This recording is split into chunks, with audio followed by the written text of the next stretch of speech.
علیکم ورحمۃ اللہ وبرکاتہ۔ نحمده ونصلي ونسلم على رسوله الكريم، أما بعد، فأعوذ بالله من الشيطان الرجيم، بسم الله الرحمن الرحيم۔ وعدكم الله مغانم كثيرة تأخذونها فعجل لكم هذه وكف أيدي الناس عنكم ولتكون آية للمؤمنين ويهديكم صراطا مستقيما۔ صدق الله العظيم۔ إن الله وملائكته يصلون على النبي يا أيها الذين آمنوا صلوا عليه وسلموا تسليما۔ اللهم صل على سيدنا محمد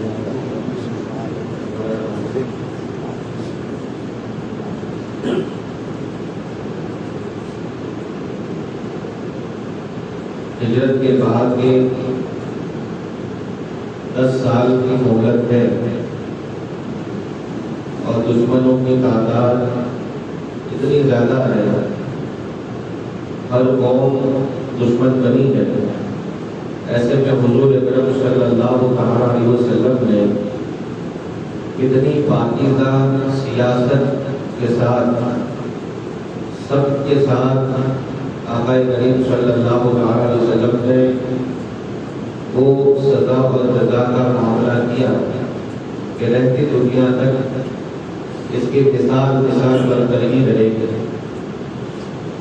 ایسا کوئی قائد نہ دنیا میں پیدا ہوا ہے نہ ہو سکتا ہے جیسا حضور پیدا ہوئے تھے۔ سب سے سخت دشمن یہودیوں کے سلسلے میں بادشاہ نہیں تھی۔ بنی قریظہ یہ آخری وہ قبیلہ تھا مدینے میں کہ جس کو دلا وطن کرنا تھا، بلکہ دلا وطن نہیں، اس کو صفایا نہیں کیا گیا۔ حضرت سعد بن معاذ رضی اللہ تعالیٰ عنہ کے کہنے پر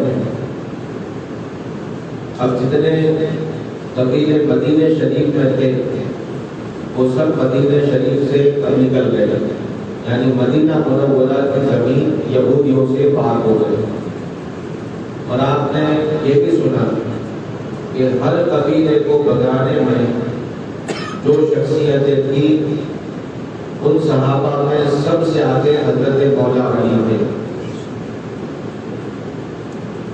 ہر غزوے میں ہر قوم کو بگانے میں جس کے ہاتھ میں جھنڈا تھا یا جو بھی سبب کے اندر شامل تھے وہ حضرت علی رضی اللہ تعالیٰ عنہ کا اہم کردار اس میں ضرور تھا۔ اب مشرکین نے جب بہت بڑے لشکر کو لے کر کے حملہ کیا تھا غزوہ خندق کے موقع پر، اس میں 3 قومیں جمع تھیں۔ ایک قبیلہ قریش کا تھا سب سے بڑا، دوسرا قبیلہ غطفان تھا اور تیسرا بنی نذیر جو مدینہ شریف سے جن کو جلا وطن دیا گیا تھا۔ یہ بنی نذیر ہی بولتے کہ جنہوں نے بنی قریظہ کو وعدہ خلافی کرنے کے لیے اکسایا تھا، بھڑکایا تھا۔ یعنی پردے کے پیچھے ساتھ دینے والا ایک یہودی قبیلہ تھا، وہ رہتا تھا خیبر میں، جس کو مدینے سے بتایا گیا وہ خیبر میں جا کر کے رہتا تھا۔ اور خیبر میں رہتے رہتے انہوں نے پورے خندق کے جتنی فوج خندق کے جنگ کے اندر لڑنے کے لیے آئی تھی وہ پوری فوج کو اکسانے میں تیار کرنے میں پورا ہاتھ اس قبیلے کا تھا جو مدینے سے باہر کر کے خیبر میں رکے تھے۔ یعنی خیبر کے قلعے میں پناہ لی تھی اور وہاں سے یہ مسلمانوں کے خلاف بھڑکاتے تھے، اکساتے تھے، جس کی وجہ سے اتنی بڑی تعداد لے کر کے مشرکین لڑنے کے لیے آ گئے، جبکہ خندق میں اللہ تعالیٰ نے فتح عطا فرما دیا۔ اب اس کے بعد حضور صلی اللہ علیہ وسلم جو عالم ما کان و ما یکون ہے، ہر چیز کا علم اللہ نے اپنے حبیب کو عطا فرمایا تھا۔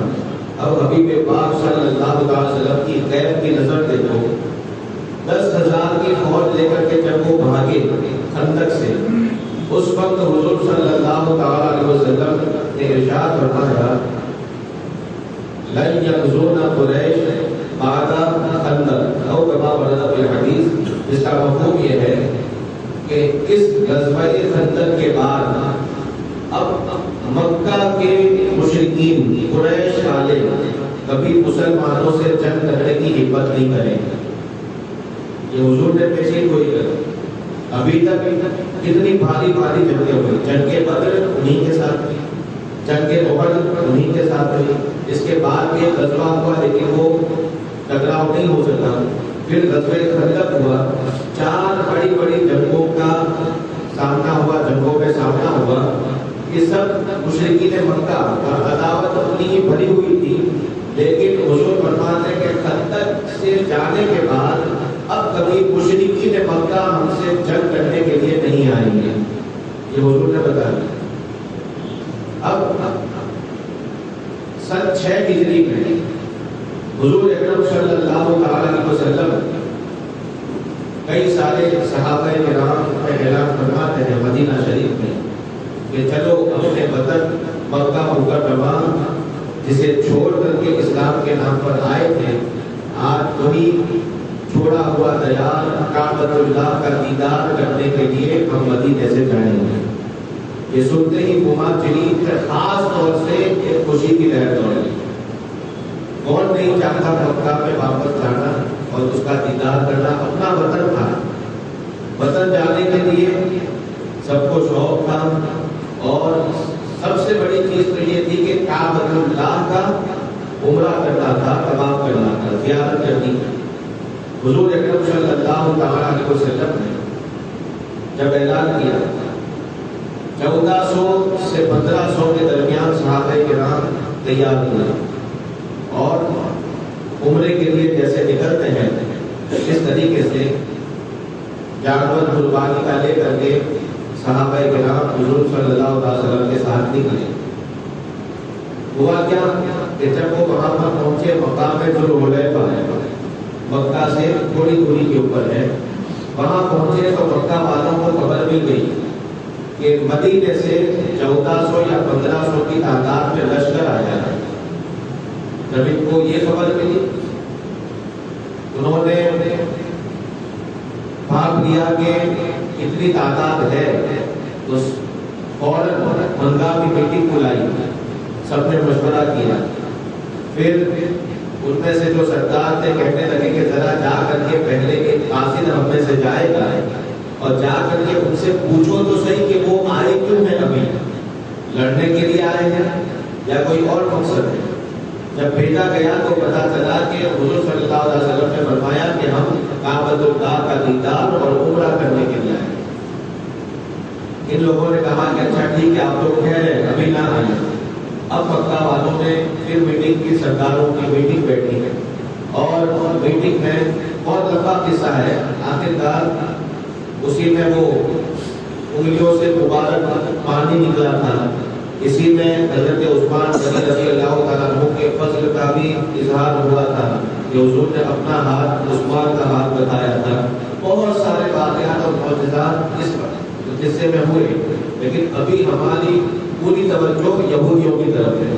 اس لیے میں اس کو صرف اشارہ کر کے نکل جاتا ہوں کہ حضور اکرم صلی اللہ علیہ وسلم نے یہ جب بتایا کہ ہم عمرے کے لیے آئے ہیں، آخرکار مشرکین مکہ نے پھر پیغام بھیجا. صلح حدیبیہ طے ہوئی، اسی میں صلح طے ہوئی.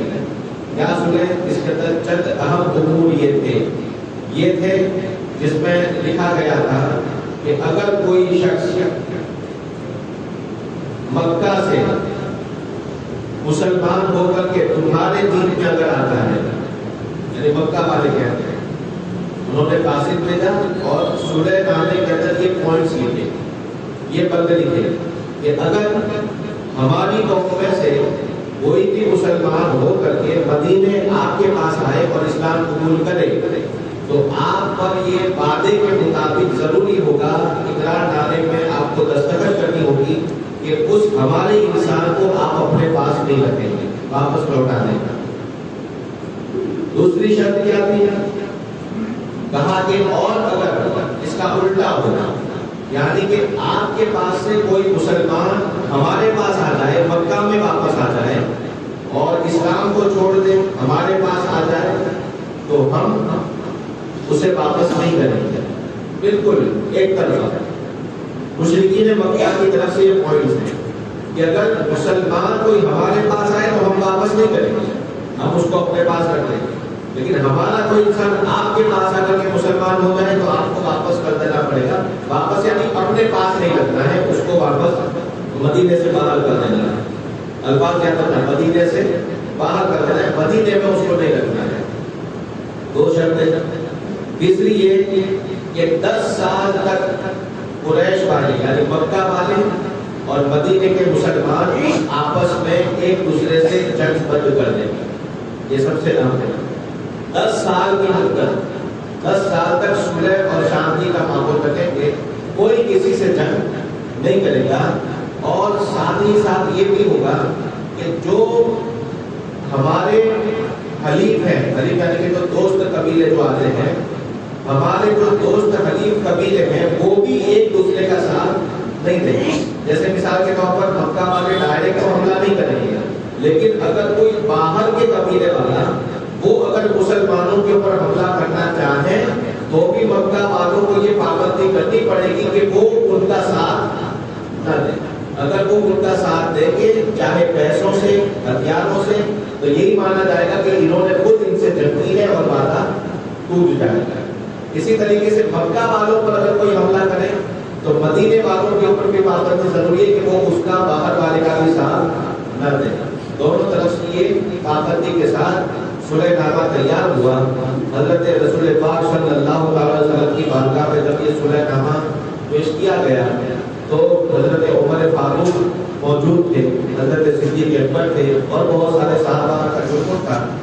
جب یہ دیکھا کہ یہ کیا ہے, یہ لوگ ہمارے اوپر شرط لگا رہے ہیں, تو فاروق تھے, عمر تو عمر ہے, کہنے لگے یا رسول اللہ الگنا لگا حق, کیا ہم حق پر نہیں ہیں, کیا ہمارا مذہب حق پر نہیں ہے؟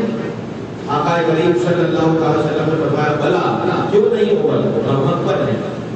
لیکن حضور کی بارگاہ تھی, اب اس سے زیادہ تو کچھ کہہ نہیں سکتے تھے. وہاں سے ہٹے اور سیدھے اپنے دوست ابو بکر کے پاس گئے.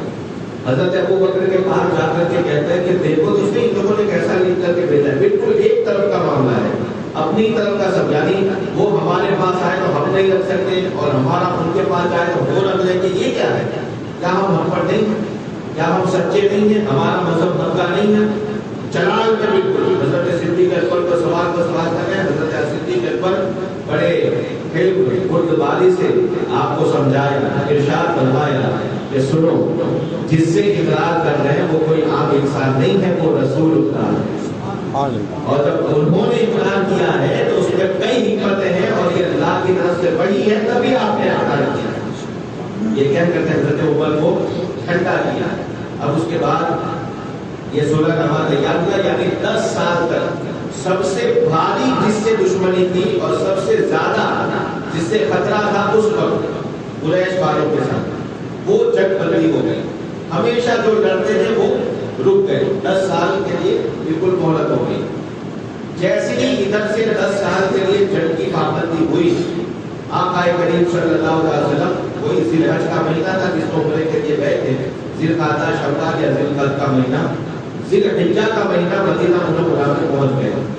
مدینہ منورہ میں آنے کے بعد آپ نے 1 یا 1.5 مہینہ یا کم و بیش کچھ مدینے میں رکے. اب حضور اکرم صلی اللہ علیہ وسلم کی شان قیادت دیکھو. اب حضور فرما دیں کہ اے میرے صحابہ, جو ہمیشہ بیچ میں آ کر کے لڑتا تھا, جس کی وجہ سے ہم اسی کے ساتھ مصروف رہتے تھے, وہ دشمن 10 سال کے لیے اب کچھ وقت کے لیے خاموش ہے.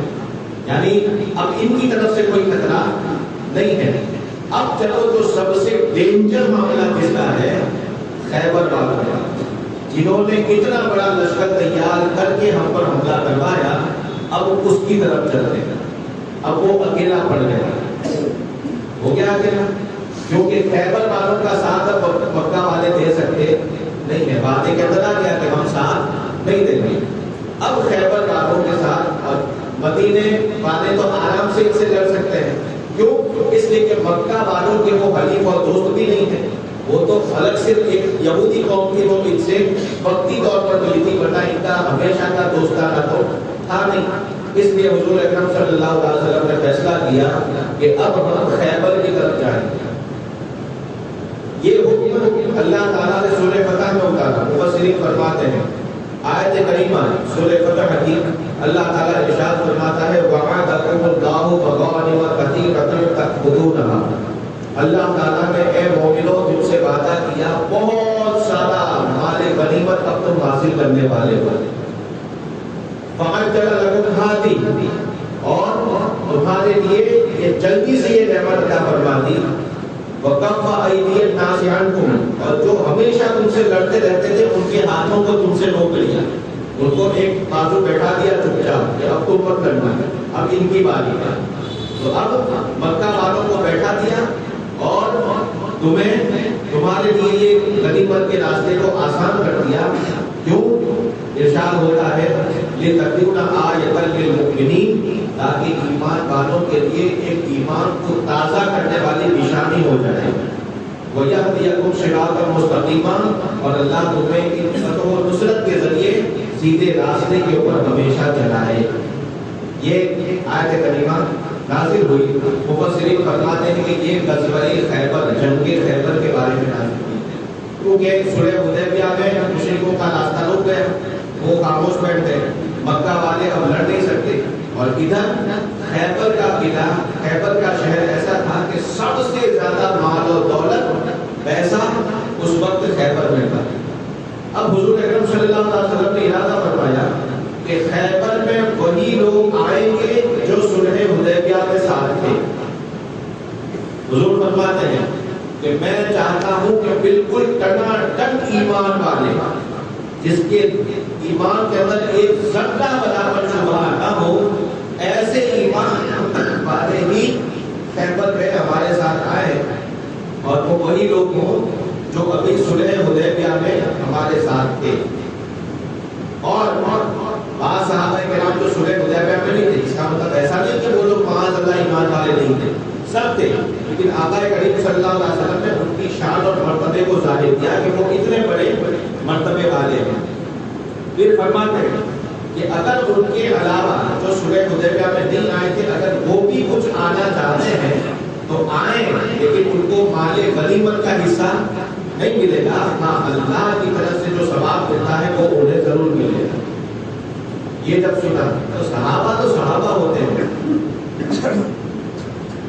ایک صحابی جن کے پاس خیبر تک جانے کے لیے خرچہ بھی نہیں تھا، سادے سفر، ساتھ میں جو لے جائیں کچھ سامان، اس کا بھی پیسہ نہیں تھا، انہوں نے اپنے پاس جو 2-3 جوڑی کپڑے ایکسٹرا تھے، وہ 2-3 جوڑی کو ایکسٹرا کپڑوں کو بیچا اور اس کے پیسوں سے خیبر میں ساتھ گئے، اور وہاں انہوں نے شہادت پائی، اللہ کے رسول نے انہیں جنت کی بشارت عطا فرمائی۔ یہ ایسے صحابہ ہیں۔ حضرت ابو بکر عمر رضی اللہ تعالیٰ عنہ، حضرت عثمان، حضرت علی، یہ وہ 4 یار ہیں کہ جو صلح حدیبیہ میں بھی تھے اور اب یہ خیبر کی طرف بھی جا رہے ہیں۔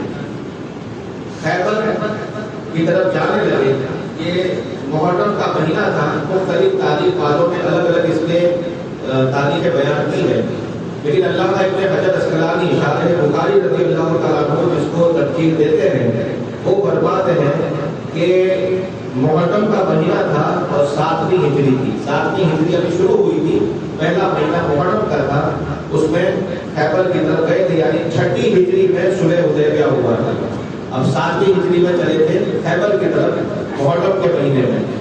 اب جب وہاں گئے، ان کی تعداد مسلمانوں کی 1400 سے 1500 تو وہ صحابہ تھے جو صلح حدیبیہ میں تھے، اور ان کے علاوہ کچھ صحابہ اور اس میں آئے تھے، یعنی تقریباً ملا کر کے تعداد 1600 سے کچھ زیادہ تھی، 1600 سے کچھ زیادہ تھی، اتنی تعداد مسلمانوں کی۔ اب جس کی طرف جا رہے تھے وہ خیبر ہے۔ اچھا، خیبر کے بارے میں پہلے سن لیں کہ خیبر ہے کیا ہے۔ صرف ایک قلعے کا نام خیبر نہیں ہے، خیبر مکمل ایک شہر کا نام ہے۔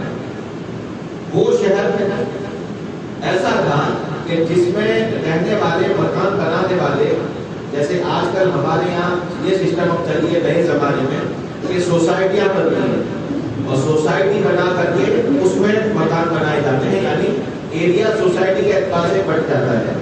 اس زمانے میں یہودیوں نے ایسا کیا تھا کہ خیبر جو شہر تھا وہ پورے کا پورا قلعے والا تھا، صرف ایک قلعہ نہیں تھا۔ اس میں تاریخ نگار فرماتے ہیں، سیرت نگار، کہ تقریباً 8 قلعے اس میں تھے۔ کتنے کے؟ 8 قلعے، اور اس میں سے 3 یا 4 قلعے وہ بہت ہی زیادہ بڑے اور مضبوط تھے۔ اس کے علاوہ 3-4 جو باقی کے تھے وہ تھوڑے کم رقبے والے تھے اور کمزور بھی تھے، لیکن 4 یا 5 قلعے وہ بہت زیادہ مضبوط تھے۔ اب ٹوٹل اس میں لڑنے والوں کی تعداد کتنی تھی اس کے بارے میں سیرت نگار فرماتے ہیں کہ عشرۃ آلاف، 10,000 ہمیشہ کی آرمی 10,000 کی وہاں ایک دم تیار رہتی ہے، 10,000 لڑنے والے قلعے میں بند، اور کھانے پینے کی کوئی کمی نہیں۔ بتایا جاتا ہے کہ پورے جزیرے عرب میں اس وقت سب سے زیادہ مال دولت سامان ہتھیار اور فراوانی عیش و عشرت کی اگر تھی تو وہ خیبر میں تھی۔ خیبر کے قلعے، وہاں کا شہر بہت زیادہ مالدار تھا، اور لڑنے والے بھی کتنی ہی زیادہ تعداد میں تھے۔ الٹا اس میں زیادہ تعداد کس سے بھی ہوئی تھی کہ مدینے سے جو یہودی بھاگے تھے وہ بھی کئی ساری تعداد میں خیبر میں جا کر کے رکے تھے۔ اب کوئی اور کو اگر نہ گنے تو 10,000 اپنے قلعے میں لڑنے والے وہ یہودی، اور ادھر سے جانے والے جو ہیں وہ 1600 جا رہے ہیں اور 10,000 وہاں لڑنے والے ہیں۔ سیرت کی کتابوں میں آتا ہے کہ یہودیوں کی طاقت کا یہ حالت تھا کہ 10,000 کا لشکر پریڈ کے لیے قلعوں سے باہر گراؤنڈ میں روزانہ نکلتے تھے، ان کا قائد دے کر کے نکلتا تھا، اور اپنے اتنے بڑے لشکر کو دیکھ کر کے ہتھیاروں کو ہلا کر کے پھر گھمنڈ کے ساتھ ان کا قائد کہتا تھا ایغزون محمد صلی اللہ علیہ وسلم، ہی ہاتھ، کیا محمد صلی اللہ علیہ وسلم کیا ہم سے لڑنے آئیں گے؟ کسی کی ہمت ہی نہیں ہے۔ یہ ان کا کبر تھا، گھمنڈ تھا، کہ وہ یہ کہتے تھے کہ ہم سے لڑنے کی ان کے اندر طاقت نہیں ہے۔ اب حضور چلے بھی ہیں تو کتنوں کو لے کر کے؟ 1600 کو لے کر، 10,000 کی تعداد اپنی بستی میں اپنے قلعے میں ہے۔ سوچو تو صحیح۔ اب یہ چلے، سب سے بڑا قلعہ اور سب سے مضبوط اور سب سے پہلا قلعہ حضور اکرم صلی اللہ علیہ وسلم ارشاد فرماتے ہیں، رات کے وقت خیبر کے شہر کے باہر حضور لشکر لے کر کے پہنچ گئے۔ رات کا وقت تھا، حضور اکرم صلی اللہ علیہ وسلم رحمت للعالمین، عادت کریمہ تھی کہ جب کبھی دشمن کے بستی کے تک رات کے وقت جب پہنچتے تھے، حضور کبھی رات میں حملہ نہیں کرتے تھے، صبح ہونے کا انتظار کرنا۔ یہ آقا کریم صلی اللہ علیہ وسلم کی شان رحمت ہے۔ آپ جا کر کے رات کے وقت مسلمانوں کا لشکر رک گیا، اور صبح سویرے ان کے کھیڑو کسان اپنے اپنے کاموں کے لیے قلعے سے جب نکلنے لگے تو صبح سویرے نکل کے دیکھا کہ مسلمان قلعے کے آنگن میں مسلمان، دیکھ کر کے گھبرائے۔ آقا کریم صلی اللہ علیہ وسلم ارشاد فرماتے ہیں، ہم جس دشمن کے علاقے کے اندر صبح کے وقت پہنچتے ہیں ان کی صبحیں خراب کر دیتے ہیں۔ اب یہ دو مرتبہ آقا کریم صلی اللہ علیہ وسلم کی شان جلالی اب یہ واپس بھاگے۔ سب سے پہلا جو قلعہ تھا جس کو قلعہ نائب کہا جاتا ہے، یہ قلعہ نائب سب سے زیادہ مضبوط تھا اور سب سے زیادہ لمبا چوڑا، آرمی بھی اس کی بہت زیادہ مضبوط تھی۔ جب اس کا محاصرہ کیا پہلے، حضور صلی اللہ علیہ وسلم کی سیاسی بصیرت بھی آپ دیکھیں، فرماتے ہیں پہلا سب سے مضبوط قلعہ پکڑا۔ کیوں؟ اگر یہی سر ہو گیا تو دوسروں کی ہمت ایسے ہی کم ہو جائے۔ اب مسلمانوں کے اندر پتہ ہے کہ یہودی 10,000 کی تعداد میں لڑنے کو تیار ہیں۔ جب انہوں نے سنا کہ یہ مسلمانوں کا لشکر آیا، ان کو کوئی فکر ہی نہیں تھی۔ ایک یہودی باہر آتا ہے، کہتا ہے کہ مسلمانوں کیا آپ لوگوں نے یہ سوچا کہ تم آ کر کے ہمیں ڈرا دیے ہو؟ ایسا ہرگز نہیں ہے. اندر جا کر کے آپ دیکھو تو صرف بالکل جیسے لوگ کھا پی رہے تھے ویسے ہی کھا پی رہے ہیں, چل پھر رہے ہیں. ان کو تمہارے آنے کا کوئی اثر ہوا نہیں ہے. اور ہوتا بھی کیوں؟ اتنی مضبوط آرمی تھی ان کے پاس, کھانا پینا تو ان کے پاس اتنا زیادہ بنا ہوا ہے کہ اگر قلعے کے راستے آپ بند بھی کر دو تو سالوں سال تک یہ کھا پی سکتے ہیں. اتنا زیادہ ذخیرہ کھانے پینے کا ہے. کھیتیاں, کھجوریں, بہت کچھ مال و سامان ہے. ان کو کبھی کھانے پینے کی کمی بھی نہیں ستائی. تو آپ کس طرح سے ڈرائیں؟ بہرحال وہ کہہ کر کے گیا. حضور اکرم صلی اللہ علیہ وسلم نے تیر اندازوں کو آگے کیا. سب سے پہلے بات ہوتی ہے آقا کریم صلی اللہ علیہ وسلم پہلے ایمان کی جان میں ڈوبے ایمانی اور ڈالنے کے لیے ارشاد فرماتے ہیں کہ کل صبح میں یہ جھنڈا ایسے شخص کے ہاتھ میں دینے والا ہوں کہ یحب اللہ و رسولہ و یحبہ اللہ و رسولہ ولیس بفراء, کہ میں کل صبح ایسے شخص کے ہاتھ میں جھنڈا دینے والا ہوں کہ جو اللہ و رسول سے سچی محبت رکھتا ہے اور اللہ و رسول اس سے محبت رکھتے ہیں اور کبھی جنگ کے اندر یہ دشمن کو پیٹھ اپنی دکھاتا نہیں ہے. ایسے شخص کے ہاتھ میں جھنڈا دینے والا ہوں. حضور اکرم صلی اللہ علیہ وسلم کے اس اعلان کے بعد آپ سوچو کہ کل صبح پورا دن لڑنا ہے, پتہ نہیں کب تک لڑائی چلنے والی ہے. آرام کا کسی کو کوئی شوق نہیں ہے, کسی کو فکر آرام کی نہیں ہے. صحابہ کرام فرماتے ہیں کہ اس رات ہم لوگ پوری رات جاگنے میں گزارے اور اس شوق میں کہ کاش وہ جھنڈا کل مجھے عطا ہو جائے. کیوں؟ قیادت کا شوق نہیں تھا, اس حضور صلی اللہ علیہ وسلم کے اس خطاب کا شوق تھا کہ جس کے بارے میں حضور نے یہ فرما دیا کہ وہ اللہ رسول سے محبت رکھتا ہے اور جنگ میں کبھی پیٹھ نہیں دکھاتا. یعنی سچا عاشق رسول بھی ہے اور بہادر بھی ہے, دونوں صفتیں اس کے اندر ہے. تو حضور کی زبان پاک سے جس کے بارے میں یہ نکل جائے وہ قیامت تک ایسا نہیں رہتا ہے. اس شوق سے سارے صحابہ نے رات کو جاگنے میں گزار دی. حضرت عمر فاروق رضی اللہ تعالیٰ عنہ ارشاد فرماتے ہیں کہ مجھے سردار بننے کا کبھی شوق نہیں ہوا. ہاں, وہ خیبر کی رات میں مجھے بھی شوق ہوا تھا کہ کاش وہ جھنڈا کل میرے ہاتھ میں آ جائے. حضور اکرم صلی اللہ علیہ وسلم صبح ہوتی ہے, فجر کی نماز ادا کی جاتی ہے, سارے صحابہ تک رہے ہیں, حضور کے لب اقدس کو دیکھ رہے ہیں کہ کس کا نام نکلتا ہے. میرے آقا کا دہن پاک کھلتا ہے, فرماتے ہیں این علی ابن ابی طالب. سبحان اللہ. علی ابن ابی طالب کہا ہے, کہا کہ فی عینہ رمد, یا رسول اللہ ان کی آنکھ کے اندر تکلیف ہے, وہ بیمار ہیں. کہا بلاؤ انہیں, بلایا گیا. حضور صلی اللہ علیہ وسلم کا جب مقصد پتا چلا, حضرت علی پر عرض کرتے یا رسول اللہ لا انظر الی قدمی, مجھے اتنے آنکھوں میں تکلیف ہے کہ میں اپنے قدم کو بھی صحیح سے دیکھ نہیں پاتا ہوں. حدیث کی روایت وتقل رسول اللہ صلی اللہ علیہ وسلم عینہ, حضور اکرم صلی اللہ علیہ وسلم جواب دہن لے کر کے علی کی آنکھ میں لگاتے ہیں, جھنڈا عنایت کرتے ہیں, فرماتے ہیں کہ امضی یا علی, اے علی جاؤ, جب تک اللہ رسول تمہیں فتح نہ عطا فرماتے واپس پلٹ کر کے مت آنا. سبحان اللہ.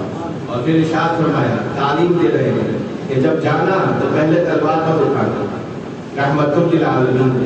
مقصد اصل قتل کرنا نہیں ہے, مقصد کیا ہے وہ بتا رہے ہیں. فرماتے ہیں سب سے پہلے انہیں پھر اسلام کی طرف بلانا, پھر کہنا کہ دعوت اسلام کی دے رہے ہیں, آ جاؤ اب بھی مان جاؤ, کلمہ پڑھ لو, خدا کو ایک مان دو, شرک و کفر سے توبہ کر لو, اور جتنی چیزیں رب نے تم پر فرض کی ہیں اس کو مان دو. جب تم اتنا کر لو گے وَحَبِطَ مِنِّي دِمَاءُهُمْ وَأَمْوَالُهُمْ وَأَنفُسَهُمْ, جس نے ایسا کر لیا اس نے ہم سے اپنی جان کو بھی بچا لیا, مال کو بھی بچا لیا اور خون کو بھی محفوظ کر دیا. اس کے ساتھ کوئی بھی کارروائی نہیں کی جاتی. اور جو یہ نہ کرنا چاہے, فرماتے ہیں حضور اکرم صلی اللہ علیہ وسلم کہ وہ کم سے کم اپنے ہتھیار ڈالیں اور مان جائیں, اور اگر یہ بھی نہیں تو پھر ان سے لڑنے کے لیے تیار ہو جائیں. حضرت مولا علی کرم اللہ وجہہ کریم آگے قدم بڑھاتے ہیں اور پورا لشکر آپ کے پیچھے ہے، مولا علی کی قیادت ہے، تیر اندازوں کے تیر بالکل نشانے پر لگے ہوئے ہیں، دونوں طرف سے اپنے اپنے قائد کے صرف اشارے کا انتظار ہے۔ ایسے میں پورے یہودی خیبر کا سب سے بڑا بہادر اور سب سے بڑا جانباز لڑنے والا، سب سے خطرناک جو جنگجو تھا، اس کا نام تھا مرحب۔ مرحب اس کو دیکھ کر کے اس کی شکل سے لوگ قوم کھاتے تھے اور پورے شہر کو، پوری آرمی کو اس کے اوپر فخر تھا۔ وہ مرحب نکلتا ہے اور عرب کے اس طریقے پر کہ سامنے والے لشکر کو اگر پہلی ہی بار میں دباؤ میں لانا ہے تو یہ کرتے تھے کہ پہلے مبارزے کی دعوت دیتے تھے کہ ہے کوئی میرے مقابلے میں آ جائے۔ یہ کہہ کر کے مرحب نکلتا ہے، مرحب نکل کر کے کہتا ہے حل میں مبارز، اے مسلمانوں تمہارے پاس ہے کوئی لڑنے والا، ہے کوئی میرے سے طاقت آزمائی کرنے والا؟ یہودی بالکل بے فکر بیٹھے ہیں، انہیں پتا تھا کہ اس کے مقابلے کا کوئی نہیں ہے۔ اور ایسے میں حضرت مولا علی کرم اللہ وجہہ الکریم ذوالفقار حیدری لہراتی ہے، ارشاد فرماتے ہیں اللہ آجا میں ہوں تیرے لیے، آجا میں ہوں تیرے لیے۔ مولا علی کرم اللہ وجہہ الکریم کی تلوار اٹھتی ہے، ادھر سے مرحب اپنا بڑا چالاکی سے وار کرتا ہے، حضرت علی اس وار کو روکتے ہیں اور ایک ذوالفقار ایسی اٹھتی ہے کہ برق الہی چمک کر کے اس مرحب پر جب گرتی ہے، ایک ہی علی کے وار میں مرحب ڈھیر ہو کر کے زمین پر لیٹ جاتا ہے۔ یہ حضرت مولا علی کا وار تھا، دیکھا تو اندر سے بالکل بوکھلائے ہوئے سانڈ کی طرح اس کا باپ نکلتا ہے، کہتا ہے میرے بیٹے مرحب کو مارا، میں تجھے نہیں چھوڑوں گا۔ علی کہتے ہیں آ جا، تو بھی آ جا۔ جب یہ آیا اسے بھی واصل جہنم حضرت مولا علی نے کیا۔ اس کے بعد تاریخ بتاتی ہے کہ جس یہودی قوم کو ناز تھا اپنے سرداروں پر کہ ایک کا بھی مقابلہ سامنے نہیں ہو سکتا ہے، سب سے زیادہ اس مبارزے میں حضرت مولا علی کرم اللہ وجہہ الکریم نے ایک ایک بہادر کو کر کے 11 بہادروں کو جہنم پہنچایا، 11 کو جہنم پہنچایا۔ اب اس کے بعد پھر کیا ہوتا ہے انشاءاللہ آئندہ جمعہ میں آپ کے سامنے خیبر کے تعلق سے آگے کی باتیں رکھوں گا۔ رب تعالیٰ کی بارگاہ میں دعا ہے مولا تعالیٰ ہم تمام مسلمانوں کو ہمارے اپنے اسلاف کے نقشے قدم پر رہ کر کے ایمانی جنا اور ہمت حیدری کے ساتھ زندگی گزارنے کی توفیق عطا فرمائے۔ وآخر دعوانا الحمدللہ رب العالمین۔ السلام علیکم۔